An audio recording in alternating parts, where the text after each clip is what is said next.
ito yung Filipino spaghetti natin. Oh, ang sarap. Filipino style talaga. Matamis-tamis. Kamusta po tayo? So, today's video, magluto tayo ng ng Filipino spaghetti. Meron tayong UFC sweet Filipino style spaghetti sauce. So, napili ko to dito sa Portugal. Merong Asian store sa Lisbon. At nakabili tayo. Tas, ito yung ihalo ko sa spaghetti instead of ground pork or beef. Tayong hotdog dito at saka naka-slice na ako ng onion and garlic. Bigay din tayo ng milk wala tayong Filipino na milk or evap. So, yung kids chop dito. So, yun guys, mag-start na tayo magluto sa natin na spaghetti. So, pangdalian. So, maglagay na tayo ng onion. So, iba-iba yung klase natin kung paano tayo magluto ng spaghetti. So, ganito ako magluto. So, ginisa ko muna yung yung garlic.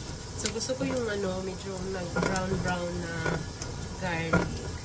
Yung asa ko ayaw niya kasi since hindi naman siya, for sure hindi siya kakain ito. So, I can cook the way na gusto ko. So, ngayon, lagyan natin. So, matagal na hindi ako nakapagluto ng spaghetti. Yung yung sister ko, ang sarap niya magluto ng spaghetti. Last time na nung umuwi ko siya ng spaghetti, corned beef lang yung gamit niya. So, ang sarap na natin yung corned beef. So, yung corned beef, parang gisa ko lang siya. Sinisig ko talaga ito, hindi ko siya inulam ng, ang dami niya. Inulam sa pang-agahan. So, yung gisa lang natin. Ang bango ng corned beef. Lagyan natin yung hotdog.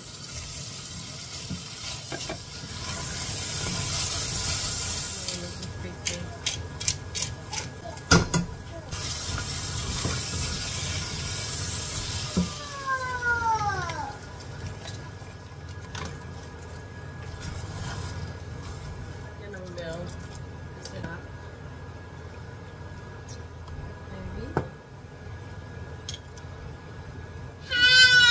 Pakulo na rin tayo ng water para sa spaghetti natin.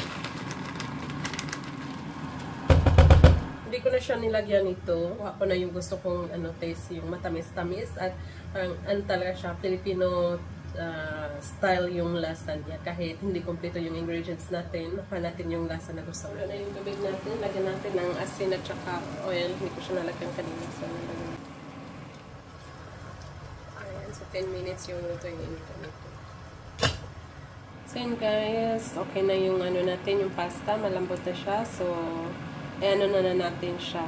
I-drain. Sauce natin, luto na rin. So, na-drain ko na to at nililipat ko dito siya ulit kasi i-mix ko siya together. Marami yung pasta natin. So,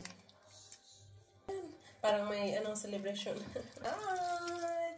Mama making a Filipino spaghetti. It's been long time na hindi nakapagluto si mama nito. And hindi mo pa ito natikman. Can you try?